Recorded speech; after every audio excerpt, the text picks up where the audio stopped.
Hello everyone, this is Vanshika Tainwala, legal intern under Lexis and Company for the month of June, and in this video I will be talking about the sources of Muslim law, from where the Muslim law has been originated and what has been the evolution of Muslim law.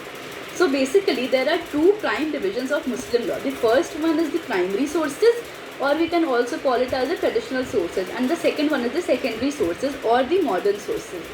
So in primary sources, we will study the four types of primary sources, four sources of primary sources. The first source is the Quran.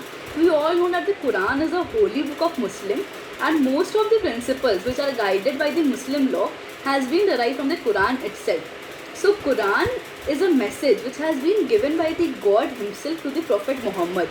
So the Quran is basically divided into 114 chapters, and it has been into 6,000 verses. Out of these 6,000 verses, 880 verses are related to the marriage concept. So the Quran was collected by the first Khalifa, and the first Khalifa's name was Abu Bakr, and the Quran was received by the third Khalifa, that was Usman. So this was the first source of Muslim law. The second source of traditional source is Sunnat and Hadith. Sunnat and Hadith are the messages of the God, which are further classified into two categories, Zahir and Batin.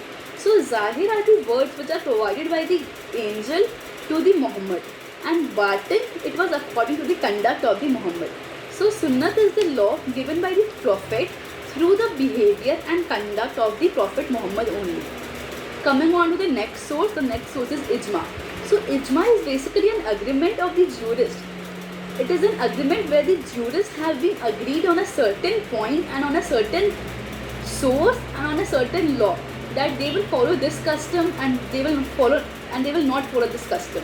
So Ijma is basically the consensus of the jurists, and it can also be the consensus of the people. So when Quran Sunnat fails, then the consensus of the jurists and people comes into account, and then they are followed by the Ijma.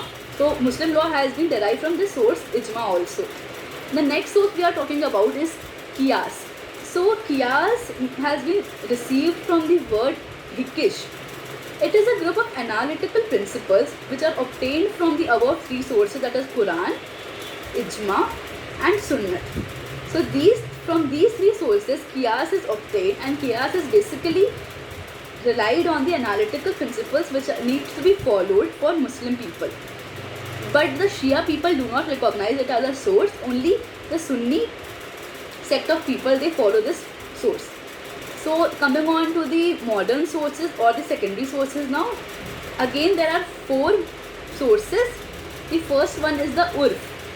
So Urf is the secondary source of Muslim law. Urf is basically based on the principles of Ijma only. Urf are relating to the customs that are generally prevalent in a country, that should be reasonable, and it should not be opposed to the public policy, and it must be continuous and antique in nature. So the second modern source is the legislation. So legislation, Muslim law has been codified now up to a certain limit only. Some laws relating to Muslim law are the Shariat Act 1937, Muslim Women Protection of Rights on Divorce Act 1986, the Guardianship and Wards Act 1890, the Qazis Act 1880 and the Waqf Act 1954.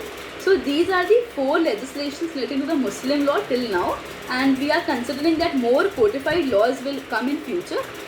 The next source is the judicial decisions, the precedents which are being followed by the court since a very long time, and they are binding on the lower court. Suppose the Supreme Court gives a judgment, then that judgment will be applicable on all the high courts and all the lower courts of India. But if a Bombay High Court gives a judgment, it will be relevant on all lower courts of Maharashtra state. So this was the precedent source. The next is justice and equity. So justice is basically about the administration of justice, and equity is relating to the fairness in dealing, that there must be fairness. It is not same as equality, as equality means giving equal things to everyone, but equity means giving fairness to everyone, not giving equality to everyone.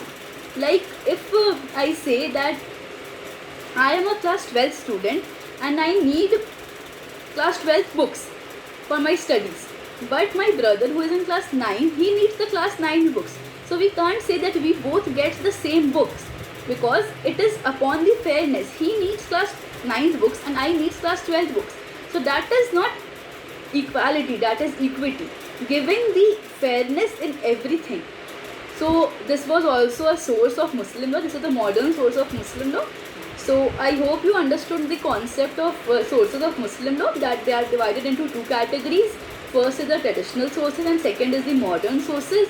The traditional sources consists of Ijma, Qiyas, Quran and Sunnah, and the modern sources comprises of Urf, judicial decisions, precedents and justice and equity. Hope you understood this video. Thank you for listening.